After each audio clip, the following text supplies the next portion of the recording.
Hello again. Many wonder, why have we not seen the breakthrough that we're all believing for and that we know is supposed to be here, that it seems so overdue, of why we have not seen the fullness of the goodness of Elohim and the righteous judgment in the earth, and you know, for just radical turnaround of righteousness.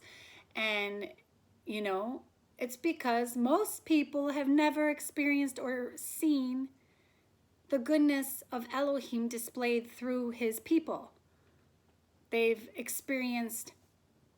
seen selfishness, self-centeredness, and just a lack of preferring others over themselves. And that's the basic gospel, is to love him with all of your heart, soul, mind, and strength. And that means that you offer yourself as a living sacrifice, holy and pleasing to him. That means that you do lay down your life for others, that there's no greater love than this, than to lay down your life for your friends.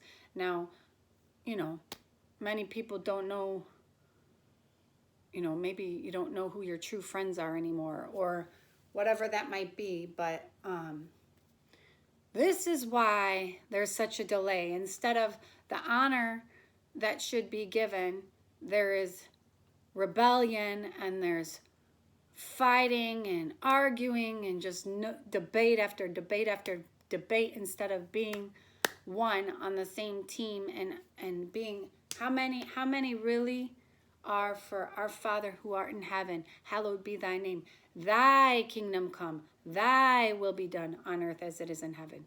How many are truly in agreement with that?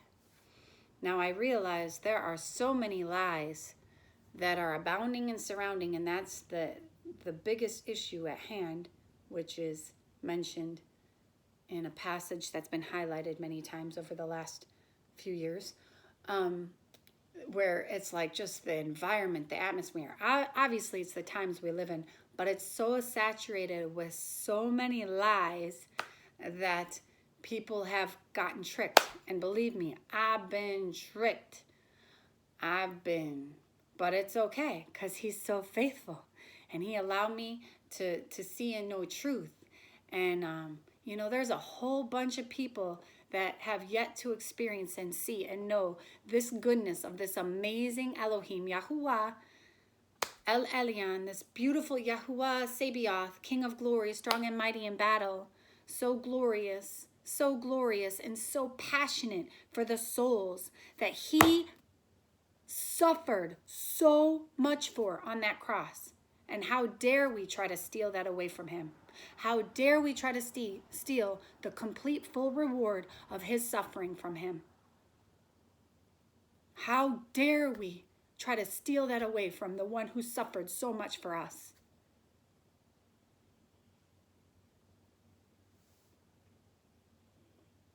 So that's why so much of the world is in the condition that we're in, is because of the lack of integrity and the lack of genuineness and authenticity revealed of what it truly means to be a true follower of Mashiach, of Yahuwah.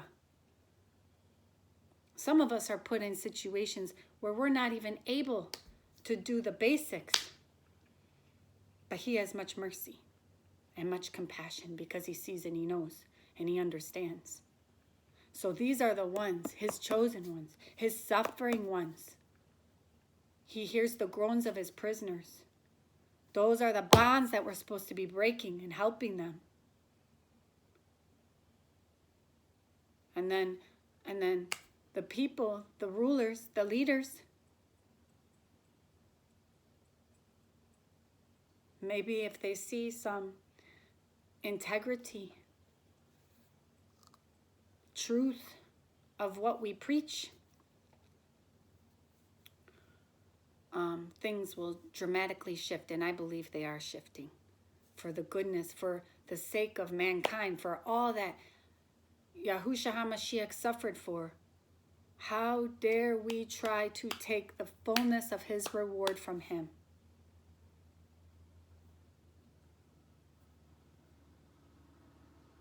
There is a whole lot of people that don't even, they have no concept of him in this day and age because they've never had a chance to. This generation, this youngest generation, bombarded by anything and everything that is of the true Yahuwah. So much taking the eyes and ear gates that is lies. They've never had a chance, but he wants to give them a chance. He wants to give them a chance. So, those who call themselves children of Yahuwah, are you submitted? Are you submitted to his perfect will? And I know many are. And so I know there's many that have hearts that are so for him, for his heart. But I know there's many that have been in rebellion, and this is why things have been so dramatically delayed and so many suffering due to the rebellion. And I know I'm not innocent completely, but I have been alone for a very long time. A very long time. He has much mercy on me.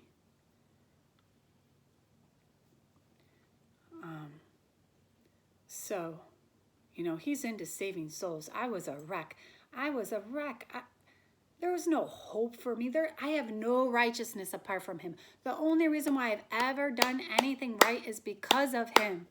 Because of his ruach in me. Because of being born again when he makes you brand new. He gives you his nature. And he changes you. He changes you. Like, I used to have the biggest potty mouth. Like, when he came in, he changed my language. He changed my desire to completely get wasted all the time. He just took it away. I didn't have to get totally drunk to feel comfortable in my own skin. That used to be my story. I had to be totally wasted in order to feel free, which was a total lie, because then when I was totally wasted, I did so many things to bring shame. But he, you know, washed all that away. And he made me brand new when I got born again, when I got filled with his ruach. And it was not in any church. It was down the street from my house. Well, actually, no, when I first gave my life to him, it was down the street from my house. I got filled with the ruach right here in this room, right here. And so, yeah, like, he changes you. It's not anything we can give credit to ourselves. So, you know, I'm babbling, but I'm tired, and I think he's, you know, grieved. We gotta seek to please him, you know, harmony with him. And I'm far from perfect. I've made so many mistakes. But like I said, he's merciful because he's seen the major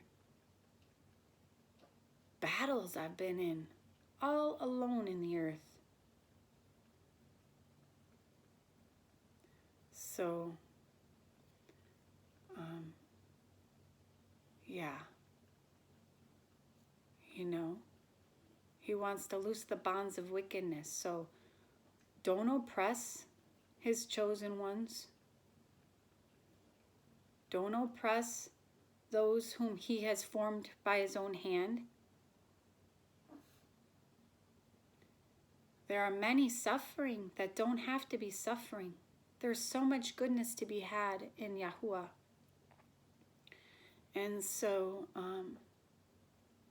yeah, I'm really looking forward to seeing things turn around for dramatic good for the sake of mankind, so that there is this generation and many generations to come that will know the goodness of Elohim. That for those of us who have seen much evil in our lives, who have endured much affliction, I've learned it's a lot by his hand. I didn't realize that. I thought it was all the enemy all the time. And a lot of it was the enemy. But there are also things that he's done for his glory, for his purposes, so that the knowledge of his glory will be as vast as the waters cover the sea. And so through our affliction, through whoever is or those like me in the earth, you know, he's getting glory. He's getting a lot of glory. Yahuwah is getting glory.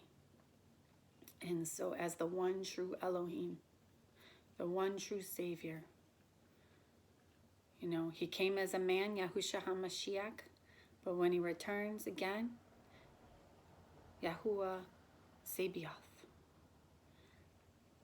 And yeah, so he is so good. He's so glorious. He's so merciful to those who maybe have lived a very, very, you know, he's to the one man on the cross next to him who was a sinner, and he deserved his punishment.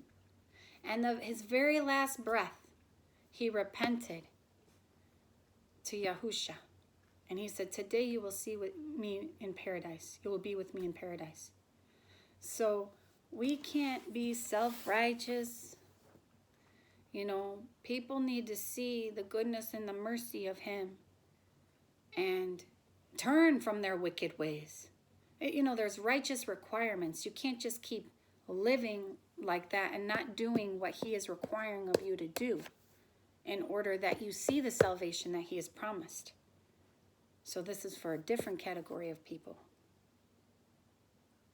He offers these glorious promises, but you have to do what he is requiring you to do in order to see the fulfillment of those promises.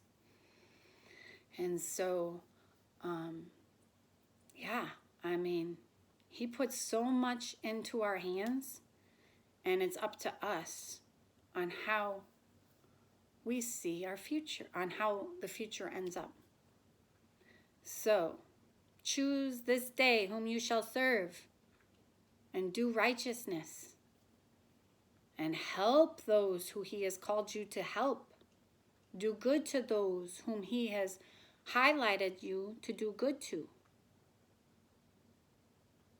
And we'll see radical, wonderful, glorious turnaround for those who have sought him and wanted to walk in his ways, wanted to be obedient to the ability that they're able to at this point in time.